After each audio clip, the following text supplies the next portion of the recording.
ہم وہی کہیں گے جو ہمارا دین ہم کو بتاتا ہے، عمل کرو تو تمہارا بھلا ہے۔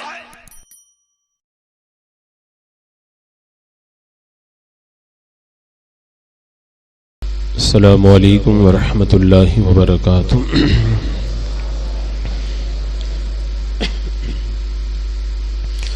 الحمد للہ رب العالمین، والصلاة والسلام على من كان نبيا وآدم بين الماء والطين، وعلى آله وأصحابه وأزواجه وأهل بيته أجمعين،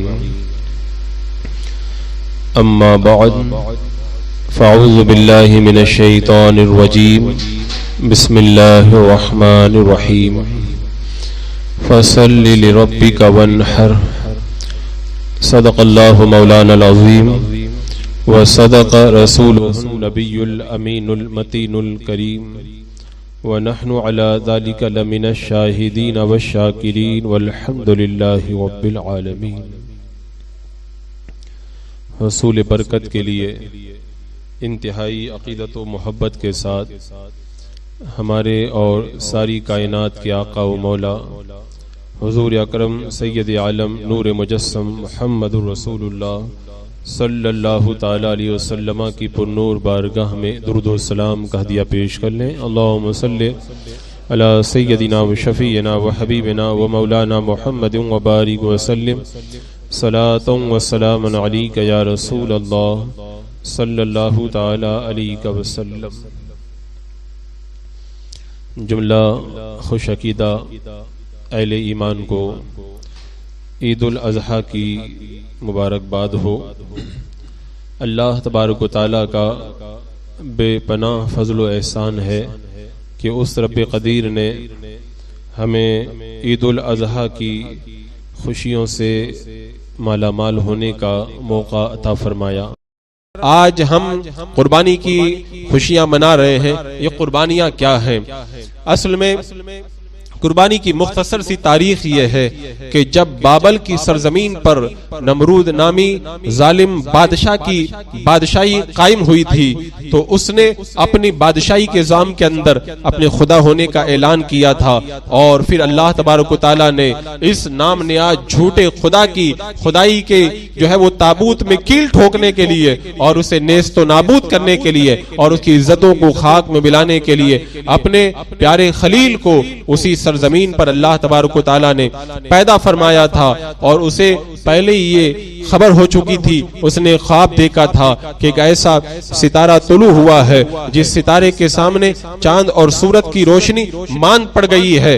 جب تعبیر پوچھی تو تعبیر یہ بتائی گئی، تیرے قلم روح میں تیری سلطنت کے اندر ایک ایسا بچہ پیدا ہوگا جو تیری سلطنت کا ستیہ ناش کر کے رکھ دے گا۔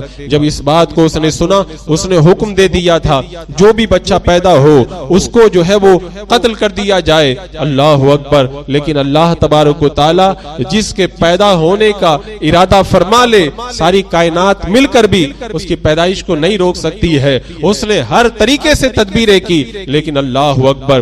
حضرت ابراہیم علیہ السلام کی والدہ محترمہ کے جو شکم شریف میں حمل تھا وہ کسی کو پتہ ہی نہیں چلتا تھا، اور جب حضرت ابراہیم خلیل اللہ علیہ السلام کی پیدائش کا وقت آیا تو وہ ایک تہخانے کے اندر تشریف لے گئی۔ اسی تہخانے کے اندر حضرت ابراہیم علیہ السلام کی ولادت ہوئی، اور پھر آپ کا بچپن اسی تہخانے کے اندر گزرا۔ الحمدللہ اس تہخانے کی زیارت کرنے کا مجھے شرف حاصل ہوا۔ جب بغداد شریف کے سفر میں حاضری ہوئی تو کوفہ کربلا سے جب بغداد شریف کی طرف جا رہے تھے تو راستے میں وہی بابل کا علاقہ پڑتا ہے، اور وہیں پر وہ تہخانہ آج بھی موجود ہے، اور جس جگہ پر حضرت ابراہیم علیہ السلام پیدا ہوئے تھے وہ تہخانے کے اندر شیشے سے اس جگہ کو گھیر دیا گیا ہے۔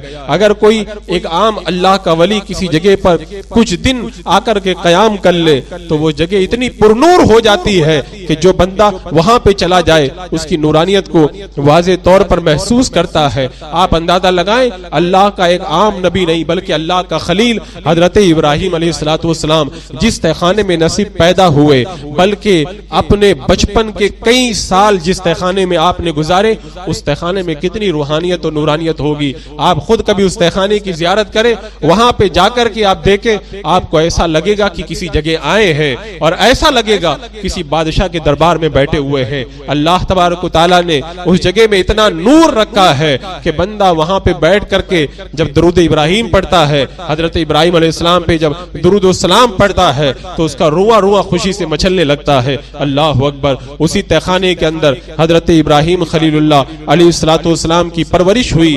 اللہ تبارک و تعالی جس مقصد کے لیے جس بندے کو پیدا کرتا ہے پھر اس کی نگاہوں کے سامنے وہ مقصد ہر وقت رہا کرتا ہے. ہوش سنبھالتے ہی اپنی ماں سے حضرت ابراہیم علیہ السلام نے سب سے پہلا جو سوال کیا تھا وہ توحیدی کا سوال کیا تھا. پوچھا میرا رب کون ہے؟ رب کا معنی ہوتا ہے پالنے والا. ماں سمجھی کہ میرا بیٹا جو ہے وہ پرورش کے لیے پوچھ رہا ہے. کہا میں ہوں. کہا اور آپ کا رب کون ہے؟ کہا تمہارے والد محترم ہے. اب اس کے بعد نے پوچھا کہ میرے باپ کا رب کون ہے؟ حضرت ابراہیم علیہ السلام کی ماں سمجھ گئی میرا بیٹا کوئی معمولی بیٹا نہیں ہے, کیونکہ اس زمانے میں بتوں کی اور ستاروں کی پوجا عام تھی. اللہ اکبر. اور حضرت ابراہیم علیہ السلام جب اس مقدس تہخانے سے باہر تشریف لائے تو عالم کفر کا محور بنا ہوا تھا. لوگ ستاروں کی, چاند سورج کی پوجا کر رہے تھے, بتوں کی پوجا کر رہے تھے. اللہ کے خلیل حضرت ابراہیم علیہ السلام نے وہاں پہ پھر ایک اللہ کی وحدانیت کا جب نعرہ بلند کیا تو جیسے حالات پیدا ہوئے اس کا آپ اندازہ لگا سکتے ہیں. اللہ اکبر. اور وہ تو آپ نے بارہا سنا کہ وہ لوگ اپنے بتوں کے سامنے جیسے مٹھائی رکھتے تھے میلے کے دن اور پھر جیسے ان کی پوجا کرتے تھے. حضرت ابراہیم علیہ السلام نے دیکھا لوگ اپنے میلے میں گئے ہوئے ہیں اور بتوں کے سامنے مٹھائی رکھ کر کے گئے ہیں. اللہ کے خلیل نے پھاوڑا اٹھایا اور سارے بتوں کو چکنا چور کر دیا اور ایک بت کو جو ہے وہ چھوڑ دیا. اللہ اکبر. جب واپس پلٹ کر کے آئے انہیں پتا چلا کہ حضرت ابراہیم علیہ السلام نے ہمارے بتوں کو توڑ دیا ہے. نمرود کے دربار کے اندر حضرت ابراہیم علیہ السلام کی پیشی ہوئی. پھر مقدمہ چلا ان کے پاس میں کیا جواب ہو سکتا تھا. وہ جب لاجواب ہو گئے تو آخر کے اندر پھر وہی ہوتا ہے کہ جب کسی کے پاس میں کوئی جواب نہیں ہوتا یا تو گالی سے بات کرتا ہے یا گولی سے بات کرتا ہے. انہوں نے بھی وہی کہا کہ اپنے معبودوں کی مدد کرو اور انہیں آگ کے حوالے کرو. حضرت ابراہیم علیہ السلام کے لیے جو ہے وہ آتش کدہ تیار کیا گیا اور اس آتش کدے کے اندر حضرت ابراہیم علیہ السلام کو ڈالا گیا. اب وہ کتنا بڑا آتش کدہ تھا, ایسی زبردست وہ آگ تھی, آسمان سے باتیں کرتی تھی. اگر آسمان میں کوئی پرندہ گزرتا تھا اس آگ کی لپٹوں سے وہ بھون کر کے جو ہے وہ بھون کر کے رہ جاتا تھا اور کئی جو ہے وہ میٹر تک اس کی تپش پہنچتی تھی. لیکن اللہ کے خلیل حضرت ابراہیم علیہ السلام نے اسلام کے غلغلہ اور توحید کے اعلان کے لیے اس آگ کے اندر بھی جانا گوارا کیا. جب آگ میں جانے لگے حضرت جبریل آئے. کہا کوئی حاجت ہو تو بتاؤ. کہا ہاں حاجت تو ہے. کہا بتائیے کیا حاجت ہے؟ کہا جس کے سامنے میری حاجت ہے وہ پروردگار خوب جانتا ہے, مجھے کسی سے میری حاجت کو بیان کرنے کی ضرورت نہیں ہے. اللہ نے فرمایا واتخذ اللہ ابراہیم خلیلا. اللہ نے ابراہیم کو اپنا خلیل بنا لیا. اللہ جسے اپنا خلیل بنائے وہ کبھی مشکل حالات سے دوچار ہو کے گھبرایا نہیں کرتا. پھر جب حضرت ابراہیم علیہ السلام اس آگ میں پہنچے, بندہ پہلے قربانی دے پھر اللہ تعالیٰ اس پر انعام و اکرام فرماتا ہے. جب حضرت ابراہیم علیہ السلام نے قربانی دی اور آگ میں گئے, اللہ نے اس آگ کو جو ہے وہ باغ اور گل گلزار بنا دیا. اور جنہوں نے آپ کے لیے وہ عذاب تیار کرنے کی کوشش کی تھی اور اللہ نے ان پر پھر ایسا عذاب نازل کیا کہ وہ پوری سلطنت نمرود کی مٹ کر کے رہ گئی. اور حضرت ابراہیم علیہ السلام پھر توحید کا پرچار کرنے کے لیے ملک شام کے اندر تشریف لے گئے. پھر اس کے بعد جب شام کے اندر قحط پڑا, حضرت ابراہیم علیہ السلام مصر کی طرف گئے. مصر کے ظالم بادشاہ نے حضرت سارہ جو آپ کی بیوی تھی اس کے ساتھ میں غلط ارادے سے جب اس نے ہاتھ بڑھانا چاہا, اللہ تبارک و تعالیٰ نے اسے عذاب میں گرفتار کیا. وہ گھر کے تڑپنے لگا. حضرت ابراہیم علیہ السلام کی اہلیہ محترمہ حضرت سارہ نے جب معافی مانگنے پر اسے معاف کر دیا، وہ ٹھیک ہو گیا، پھر دوبارہ برا ارادہ کیا، پھر معافی مانگی اور پھر ٹھیک ہو گیا۔ 3 مرتبہ جب ایسا کیا تو آخر میں اس نے حضرت سارہ کو کہا کہ انہیں میرے ملک سے نکال دو اور میری جو باندی ہاجرہ ہے وہ ان کو دے دو۔ حضرت سارہ حضرت ہاجرہ کو لے کر کے حضرت ابراہیم علیہ السلام کے پاس آئی، اور بڑھاپے کی عمر تک پہنچنے تک حضرت ابراہیم علیہ السلام کو کوئی اولاد نہیں تھی۔ حضرت ہاجرہ اور حضرت ابراہیم علیہ السلام جب بڑھاپے کی عمر کو پہنچے تب اللہ تبارک و تعالیٰ نے حضرت اسماعیل جیسا ایک مقدس بیٹا ان کو عطا فرمایا۔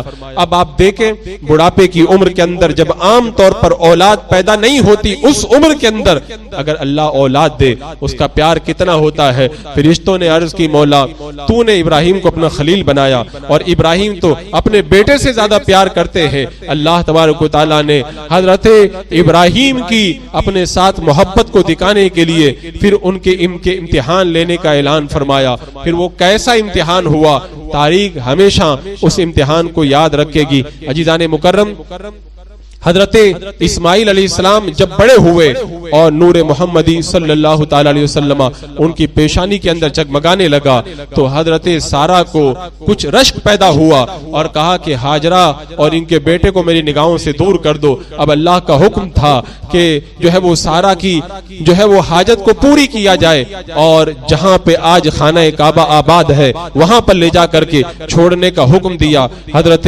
ابراہیم علیہ السلام ملک شام سے پھر اس جگہ پر آئے جس جگہ پر آج خانہ کعبہ اور زمزم کا کنواں بنا ہوا ہے، وہیں پر حضرت ہاجرہ اور حضرت اسماعیل علیہ السلام کو چھوڑا۔ حضرت اسماعیل علیہ السلام ابھی ننھی سی عمر ہے، ایک کھجور کا ٹوکرا اور تھوڑا سا پانی دے دیا۔ اب اس کے بعد میں جب وہاں سے آگے بڑھنے لگے حضرت ہاجرہ نے کہا کہ اے میرے سرتاج مجھے چھوڑ کے کہاں جا رہے ہو؟ حضرت ابراہیم علیہ السلام نے کوئی جواب نہیں دیا۔ جب بار بار کوئی جواب نہ دیا، آخر میں حضرت ہاجرہ نے کہا کیا اللہ کی طرف سے آپ کو ایسا ہی حکم ملا ہے؟ حضرت ابراہیم نے کہا میرے رب کا مجھے ایسا ہی حکم ملا ہے۔ تو حضرت ہاجرہ نے کہا اگر رب کا یہی حکم ہے تو اللہ تعالیٰ پھر ہمیں ضائع نہیں فرمائے گا۔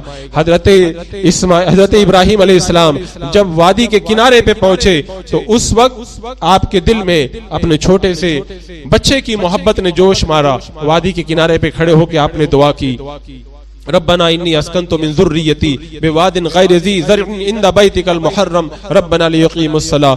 اللہ میں نے اپنی کچھ اولاد کو اس وادی غیر ذی زرع کے اندر میں نے بسا دیا ہے۔ اے میرے مولا ربنا انی اسکنت من ذریتی بواد غیر ذی زرع عند بیتک المحرم، تیرے عزت والے گھر کے پاس اے اللہ تو میں نے ان کو اس لیے یہاں پہ آباد کیا ہے تاکہ یہ نماز کو قائم کریں۔ پھر حضرت ابراہیم علیہ السلام نے ان کے لیے جو ہے وہ دعا فرمائی اور آپ وہاں پہ رخصت ہو گئے۔ یہاں پہ آپ دیکھیں حضرت ہاجرہ ایک عورت ہے اور ایک چھوٹا سا بچہ ساتھ میں ہے۔ عورت کے ساتھ میں اگر چھوٹا سا بچہ ہو تو اس وقت عورت کی کیسی کیفیت ہوتی ہے، جنگل بیابان، انسان تو انسان کوئی جانور بھی نظر نہ آتا ہو، لیکن حضرت ہاجرہ رضی اللہ تعالی عنہا نے اللہ کی محبت کے اندر وہاں پہ رہنا گوارا کیا۔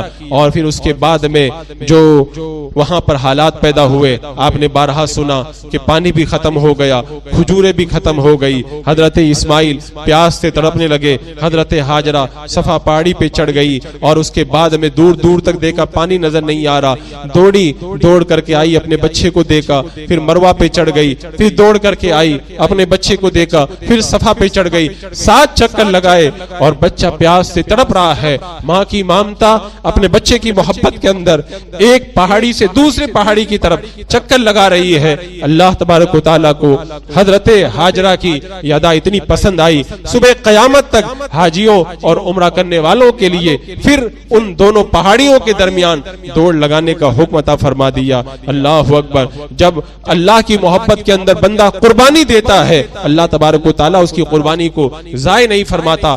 آخری چکر میں آپ نے دیکھا کہ آواز آ رہی ہے، آواز کی طرف غور کیا، تو دیکھا کہ کوئی میرے اسماعیل کے پاس کھڑا ہے، دوڑ کر کے گئی تو دیکھا کہ جو ہے وہ ایڑیوں کی ٹھوکر سے جو ہے وہ پانی کا چشمہ جاری ہو گیا، اور جب پانی بہنے لگا حضرت ہاجرہ نے پانی کے اندر رکاوٹ پیدا کرنے کے لیے زمزم کہہ کر کے اسے روکنا شروع کیا۔ میرے آقا نے فرمایا اللہ تبارک و تعالی ہاجرہ پہ رحم کرے، اگر وہ پانی کو چھوڑ دیتی تو پھر پانی پھیل کر کے کشادہ ہو جاتا۔ اللہ اکبر۔ حضرت ہاجرہ رضی اللہ تعالیٰ عنہ نے اس کے بعد میں اسی مقام پر اپنے بچے کی پرورش فرمائی۔ حضرت اسماعیل علیہ السلام جب جوان ہوئے، اب بڑی قربانیوں سے گزر کر کے دونوں باپ بیٹے آئے ہیں، اب اللہ تبارک و تعالیٰ کو اپنے مقدس حرم کو بنانا ہے، خانہ کعبہ کی تعمیر کا وقت ہو رہا ہے۔ اب کوئی بھی کہہ سکتا ہے خانہ کعبہ کی تعمیر یہ میرا حق ہے، میں اس کا اہل ہوں۔ اللہ نے دنیا والوں کو دو ایسی عظیم ہستیوں کو دکھایا جو واقعی خانہ کعبہ کو بنانے کی صحیح حقدار تھی، لیکن خانہ کعبہ کی تعمیر سے پہلے ان دونوں کی قربانیوں کا امتحان لیا گیا تاکہ دنیا دیکھ لے کہ خانہ کعبہ بنانے والے کوئی عام انسان نہیں ہے، ان کے دل کے اندر اللہ کی محبت کے اندر قربانی کا کیسا جذبہ پایا جاتا ہے۔ حضرت ابراہیم علیہ السلام سوئے تو خواب میں دیکھا آپ کو حکم ہو رہا ہے کہ قربانی کرو۔ آپ نے اٹھ کر کے ایک روایت کے مطابق 100 اونٹوں کی قربانی کی۔ دوسرے دن پھر خواب دیکھا کوئی کہہ رہا ہے قربانی کرو، آپ نے اٹھنے کے بعد میں 200 اونٹوں کی قربانی کی۔ تیسرے دن یعنی 10ویں ذی الحجہ کو آپ نے خواب میں دیکھا آپ سے کہا جا رہا ہے اپنے پیارے اور سب سے پیاری چیز کی قربانی ہماری بارگاہ کے اندر پیش کرو۔ حضرت ابراہیم سمجھ گئے کہ میرے بیٹے کی قربانی مجھ سے طلب کی جا رہی ہے۔ اللہ اکبر۔ آپ حضرت ہاجرہ کے پاس آئے اور کہا کہ اسماعیل کو تیار کر دو، آج بادشاہ کے دربار میں مہمانی کے لیے لے کر کے جانا ہے۔ آپ کی مراد یہ تھی اللہ کی بارگاہ میں ان کو لے کر کے جانا ہے۔ حضرت ہاجرہ نے حضرت اسماعیل کو تیار کیا، اچھے کپڑے پہنائے اور بنا سوار کر کے روانہ کیا۔ آپ دیکھیں جب اس طرح قربانی کا جب موقع آیا، شیطان کے دل کے اندر حسد پیدا ہوا۔ اس نے کہا کہ اگر آج باپ بیٹوں نے قربانیاں پیش کر دی تب پھر یہ اللہ کی بارگاہ میں بڑے عظیم مراتب تک پہنچ جائیں گے۔ حضرت ہاجرہ کو بہکانے کے لیے گیا، کہا تمہیں پتا ہے وہ کہاں لے کر کے گئے ہیں؟ کہا وہ مہمانی میں دعوت میں لے کر کے گئے ہیں۔ کہا نہیں، بلکہ وہ ان کی گردن پہ چھری چلانے کے لیے لے کے گئے ہیں۔ کہا ایک باپ اپنے بیٹے کی گردن پہ چھری نہیں چلا سکتا، کہا اللہ کی طرف سے انہیں حکم ملا ہے۔ اللہ اکبر۔ حضرت ہاجرہ کی محبت الہی دیکھو، انہوں نے کہا اگر میرے رب کا حکم ہے تو میں اپنے رب کے حکم پر راضی ہوں۔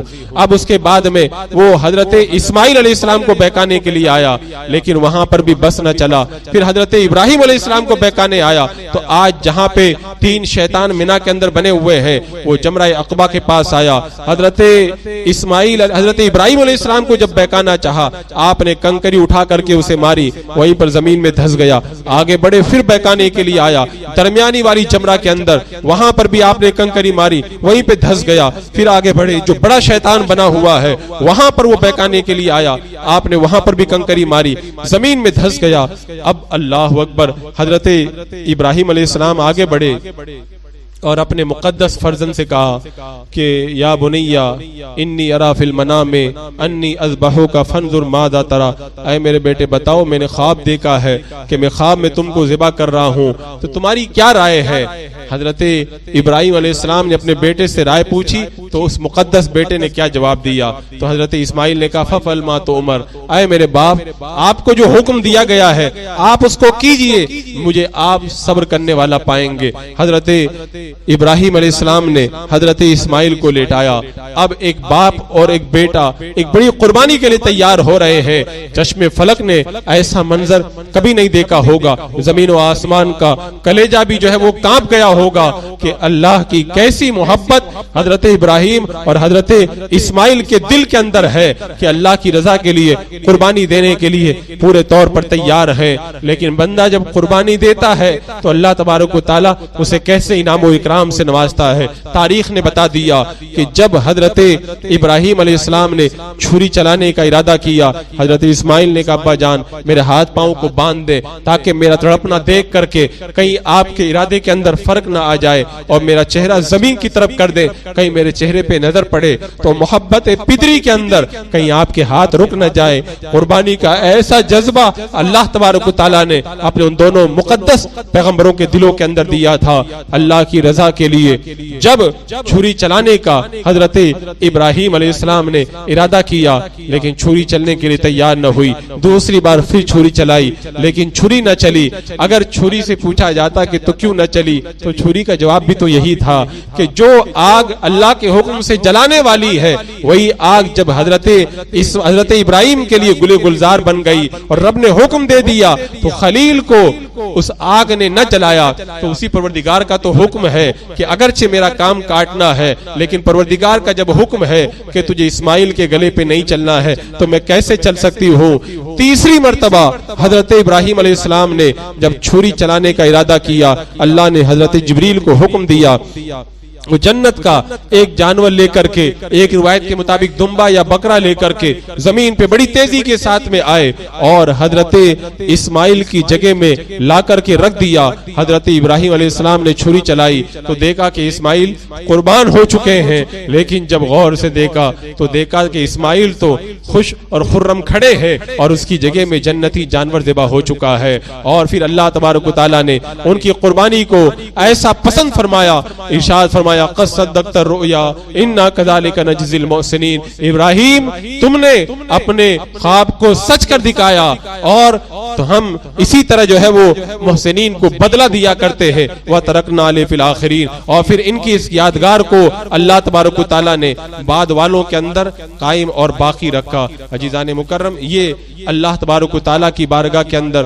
جو قربانی پیش ہوئی تھی اسی قربانی کی یاد آج ہم اور آپ منانے کے لیے یہاں پر بیٹھے ہوئے ہیں اور انشاءاللہ عید الاضحیٰ کی نماز کے بعد میں اس مقدس قربانی کو ادا کیا جائے گا. میرے آقا علیہ السلام سے صحابہ کرام نے پوچھا تھا یا رسول اللہ یہ قربانیاں کیا ہیں؟ میرے آقا نے فرمایا تمہارے باپ ابراہیم کی سنت ہے. عرض کی یا رسول اللہ ان قربانیوں میں ہمارے لیے کیا ہے؟ میرے آقا نے فرمایا ہر بال کے بدلے نیکی ہے. اور روایتوں سے یہ پتہ چلا کہ قربانی کرنے والا جب قربانی کرتا ہے خون کا پہلا قطرہ جب زمین پہ گرتا ہے تو پھر اللہ تبارک و تعالیٰ اس کے پچھلے سارے گناہوں کو معاف فرما دیتا ہے. قیامت کے دن یہ قربانی کے جانور ہمارے لیے پل صراط کے اوپر سواری بن کر کے آئیں گے اور جو بندہ قربانی کرتا ہے خوش دلی کے ساتھ میں یہ جانور اس کے لیے جہنم سے آڑ بن جائیں گے. اور جو بندہ خوش دلی کے ساتھ میں قربانی کرے تو قربانی کا جو گوشت پوشت ہے اس کے لیے 70 گنا بڑا کر کے میزان عمل کے اندر رکھا جائے گا. تو آج وہ قربانیاں ہمیں بڑی خوش دلی کے ساتھ میں ادا کرنی ہے. میرے آقا صلی اللہ تعالی علیہ وسلم مدینہ منورہ میں 10 سال تک رہے. آپ نے برابر قربانی کی اور حجۃ الوداع کے موقع پہ آپ نے اپنے مال سے 100 جانور خریدے, 100 اونٹ خریدے, 70 کو اپنے ہاتھوں سے آپ نے ذبح کیا اور 30 کو حضرت علی سے ذبح کروایا. اور ایک عید کے موقع پہ میرے آقا علیہ السلام جب قربانی کا ارادہ فرمانے لگے 6-7 یا مختلف روایتوں کے مطابق چند جانور جب آگے لائے گئے ہر جانور یہی کوشش کر رہا تھا کہ اللہ کے رسول علیہ السلام کے ہاتھوں سے پہلے میں ذبح ہو جاؤں. میرے آقا علیہ السلام نے اپنے مقدس ہاتھوں سے ان جانوروں کی قربانی فرمائی اور فرمایا فاطمہ جب قربانی ہو تو تم پاس میں کھڑی ہو جاؤ, اس لیے کہ قربانی کے خون کا قطرہ جب زمین پہ گرتا ہے اللہ تبارک و تعالی جس کی طرف سے قربانی ہوتی ہے اس کی مغفرت فرما دیتا ہے. تو آج ان قربانیوں کو ہمیں خوش دلی کے ساتھ ادا کرنا ہے.